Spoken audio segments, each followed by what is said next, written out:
ফজরের আজানের সময় বাড়িতে ঢুকে দেখি আমার ভাইয়ের দেখো ওটা মাটিতে পড়ে রয়েছে আর হুন্ডাটা জ্বলায় ফেলাইছে।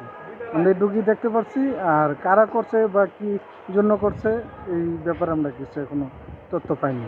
ওইখানে 2টা সিসি ক্যামেরা আছে, ওরা যদি সচল থাকতো তো আমরা হয়তো যারাই করছে কাজটা আমরা এটা অনেকটা এগিয়ে যেতে পারতাম। ওনার পরিবারে ওনার একটা ছোট ছেলে হয়েছে, আজকে 40 দিনও হয় না এটা। আর ওনার ওয়াইফ আর ওনার মা, ওনার বাবা জীবিত নেই, মারা গেছে। পুরো সংসারটা ওনার উপরে ছিল।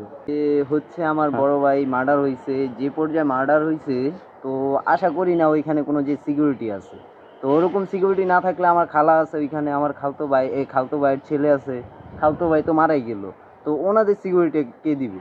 তো কেউ যাচাই করে না, কিছু করে না, কিছু আসে বিষয় যদি সুন্দর মতো যাচাই করে তাহলে অবশ্যই ভালো হবে। আর যা এই কাজটা করছে তার বিচার অবশ্যই চাই, বিচার হোক, যেটা নেয় সেটাই হোক।